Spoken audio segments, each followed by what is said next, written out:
Hello, everyone, and welcome to another episode of Orange Juice News and Notes from around the world of Insoles. I am your host today, Owen Kenoy, and today we have a very special topic: endurance training. I know that sounds super exciting, but seriously, it is kind of the newer trend of just taking care of your body and kind of being more cardio forward and pushing yourself to the limit.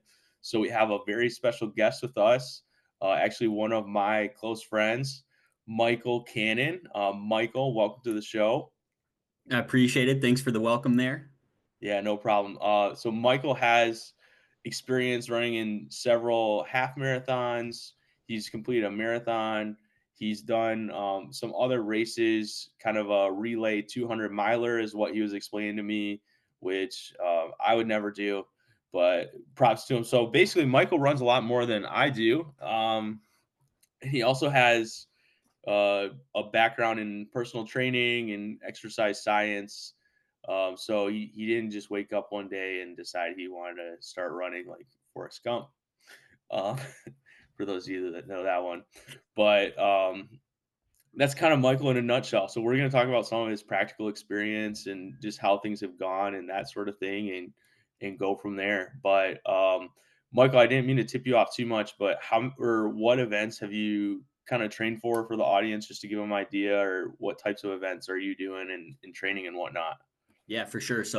Again, thanks for the intro. Thanks for having me on. I'm excited to be a part of the podcast here. Um, Little background on me. Funny story on how I got into running.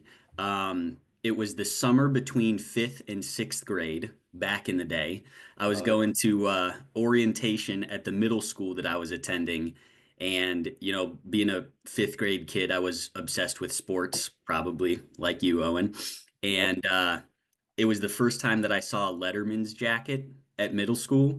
And I was like, dude, I gotta rock one of those. But to get the athletics letter for the jacket as a sixth grader, there were only two sports you could participate in: cross country and wrestling. My wrestling experience was my brother in the living room. And I was like, all right, I guess I can run cross country. It was like 5Ks or something at the time. So uh, ran sixth through eighth grade cross country as a way to like stay in shape for basketball. And then that kind of carried me through my running career. I've done a handful of half marathons. Most recently, did a full marathon last April down in Louisville.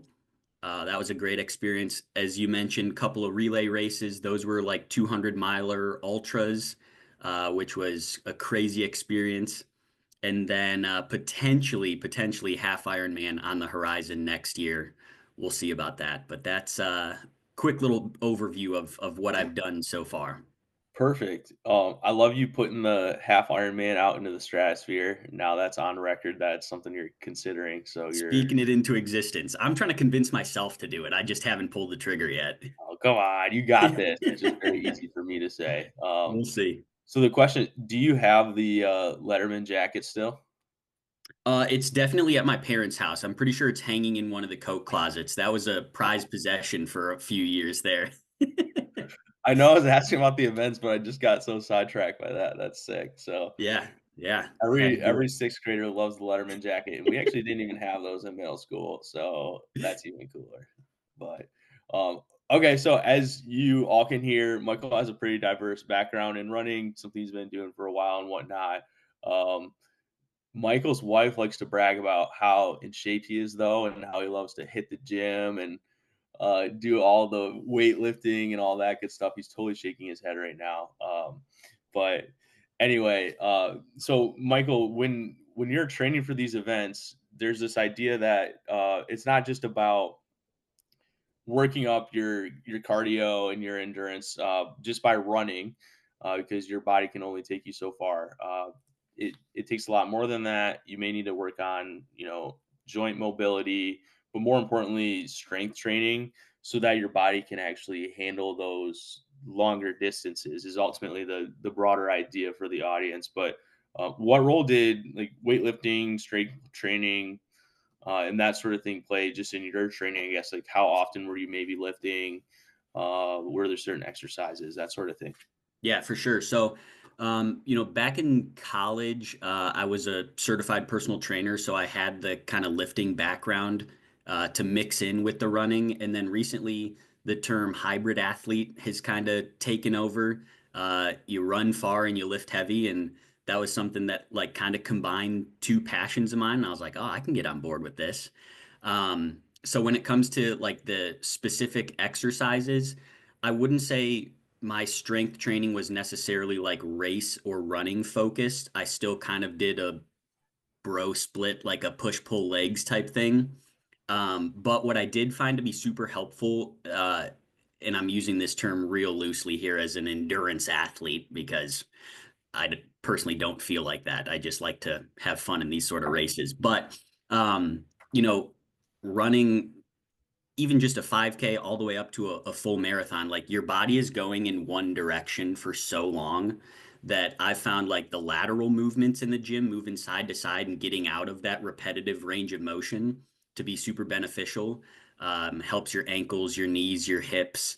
So any sort of lateral focus, especially lower body, I've found to be super helpful. I wish I would have done more of that prior to my full marathon. I cramped up real bad during that, and I attribute that to maybe uh, not enough strength training. Okay. That's really interesting that you mentioned mixing it up, and yeah, that is so true that you're kind of working the same muscles all the time, but it's more of a holistic approach. So, what would be maybe an example of like some lateral focus training? You mean like, I mean, you could literally use a ladder, right, and do like some agility training, or are there any like uh, strength or weightlifting exercises specifically that you might recommend for that as well?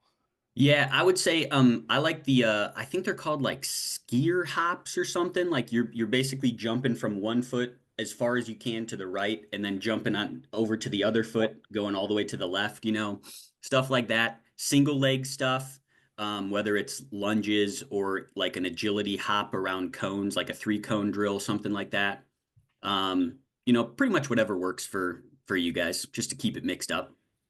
And do you focus on just as you're explaining some of that stuff, it sounds like more of a dynamic warm up and that sort of thing. Is that something you do prior to your runs as more of a dynamic routine, or what sort of warm up do you do, if any? Yeah, so especially recently, I have made it a habit to incorporate more stretching, flexibility, dynamic warm-up stuff prior to my runs. Um, I back in my younger days, it was just wake up and go out and run. And like Of my course. body would just be torn apart if I did that right now. So I'm spending at least a good 5-10 minutes prior to going out, making sure that everything's warmed up, firing correctly. And I attribute that a lot to not having super significant injuries. Um, you know, I haven't been running too long, but like I also have not uh sustained a whole lot of injuries in my running career. It's actually really impressive, Michael, that you mentioned how injury free you've been able to stay. I feel like knock on wood. He just raised his Absolutely. eyebrows at me and is like, "Why'd you say that?" Knock on wood, but that's impressive. A lot of people struggle with that, and it could be because they don't take kind of the either the warming up seriously, or even just some of the strength training that we talked about. But have you ever been injured? And if so, what did you do? I know you mentioned the cramps during the marathon, but just curious if there's anything else, or if you really have been that healthy.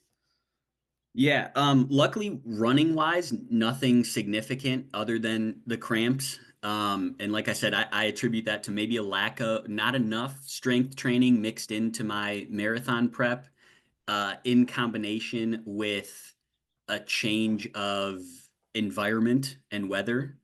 Oh yeah, I thought that an early mid-April race was kind of like the sweet spot because it wasn't, beaten down summer heat at that point in time.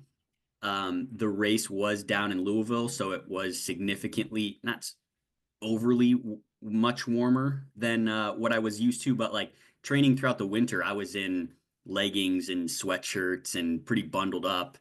and get down there, and I was in shorts and a t-shirt and just totally not prepared for it to be 20, 30 degrees warmer than what I was used to.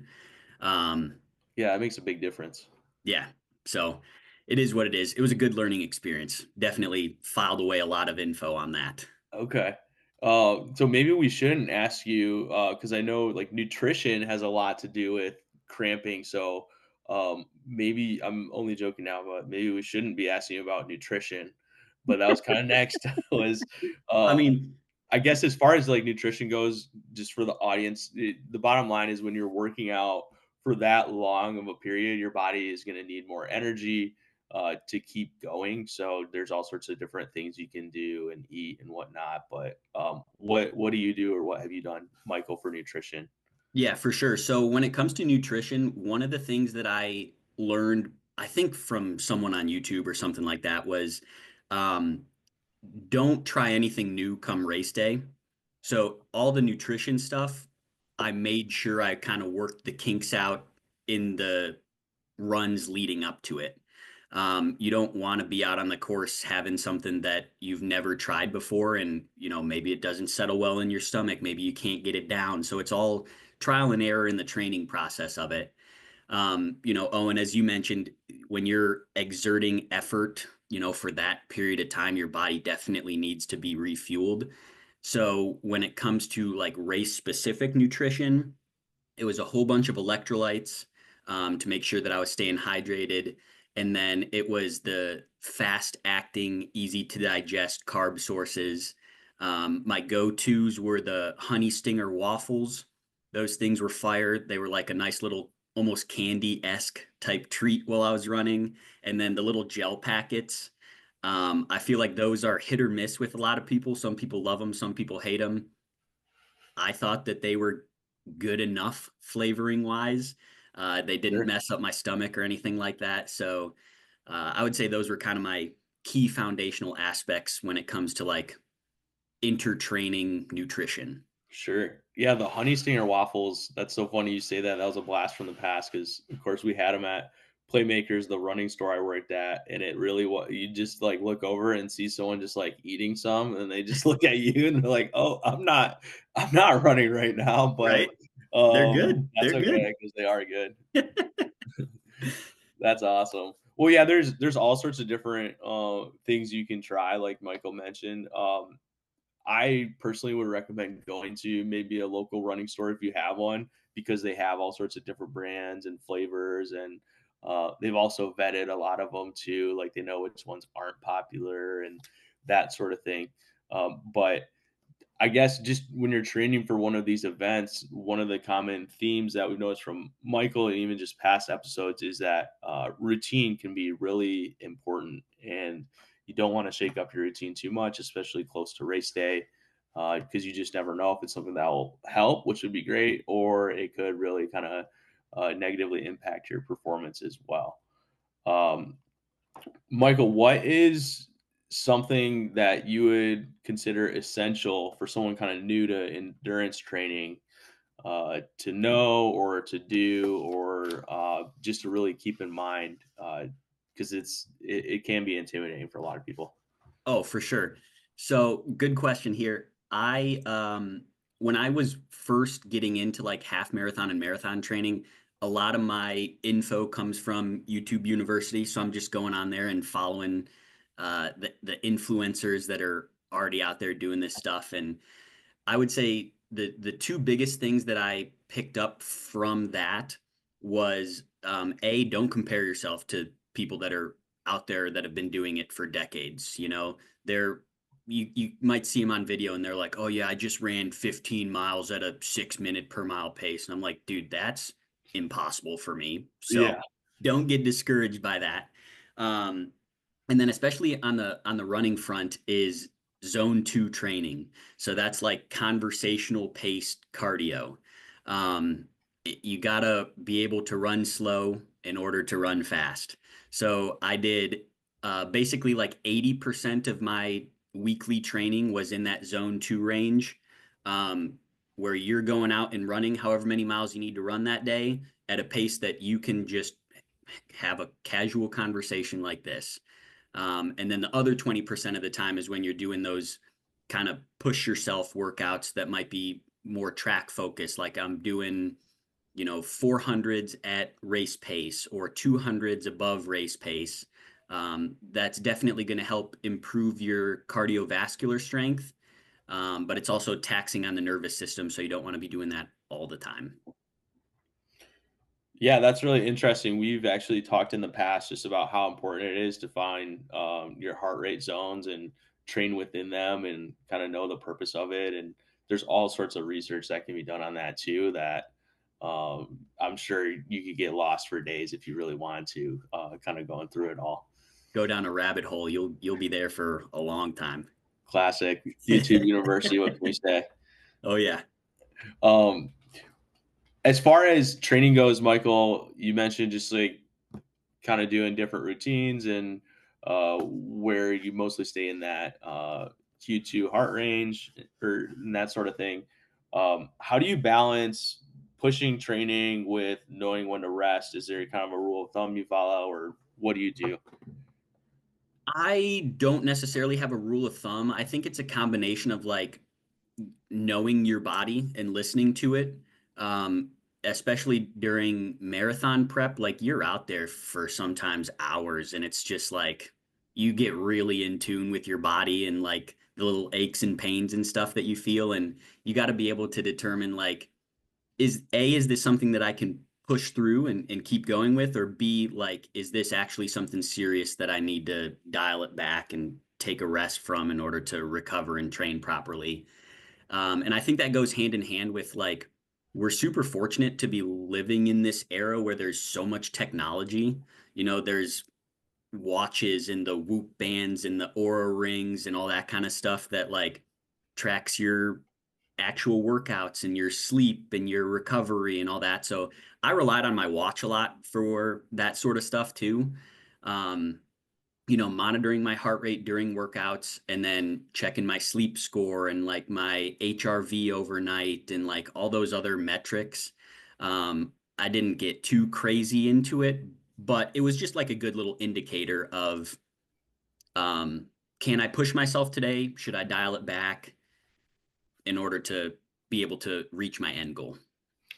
Yeah, and another useful way to use all that information too is not even necessarily just for training, but maybe for your own just like mental health and that sort of thing. Oh, for sure. Maybe there's a fun event that evening or whatever that you can go out to, but your readings say that maybe you should stay home and relax, and maybe you do and wake up the next morning and feel a lot better for it. Yeah. So Yeah. there's so many different ways you can use that. I'm glad you brought that up. Um, Kind of wrapping up, more of a fun question for you, Michael. What was your favorite race or like most scenic view or that sort of thing? I know there's all sorts of beautiful races. Have you done any cool ones or one that stuck out? That's a good question. I would say the couple ultra relays that I did, those were we started in Madison, Wisconsin and finished in Chicago, and it went like almost 2 days. So like I said, that was a relay race where like you would cycle through. So basically you went Uh-huh. out and ran however many miles you were assigned, and then you hopped in a van with everyone else that wasn't running, and the next runner got out and carried on. And I mean, we were sleeping in the vans and we were sleeping in like YMCA gyms and stuff, like doing anything that we could to recover. Your other team members were out running, but there were some sweet views like coming along Lake Michigan there. And I would say those were definitely my favorite views and races that I've participated in. I'm sure some bonding as well, just with the team Oh, yeah. members and support members and that sort of thing. That's a really fun thing to go through and experience with other people. Yeah, absolutely. It's a weird to like if you're time slotted for like, 8 miles at 2:30 in the morning, not something that most people experience. You're just Yeah. out there with your little headlamp like in your thoughts and it's like, "Oh God, why did I sign up for this?" That's awesome. Well, thanks for hopping on, Michael. Again, just as someone who's been able to complete several what we would consider endurance events and staying mostly injury free, which is awesome. hopefully you guys have picked up on some tricks that you can implement. But one of the things that stuck out to me was just how Michael was saying 80% of the training is about just going out and jogging at a rate in which you could talk and have a conversation. So, there's all these different things that you can incorporate, but at the end of the day, it's just about getting out there and doing it and listening to your body a little bit along the way. So, thank you so much, Michael. Can we have you back on a future podcast? Hey, you let me know. I'm ready to roll whenever you need it. Awesome. That's one I took from the vets. You got to ask them while they're on the air if they'll come There back. you go. 'Cause I think won't they're turn down an obligated. invitation. Awesome. Well, thanks so much. That's another episode of Orange Juice, news and notes from around the world of insoles. And we'll talk to you next time.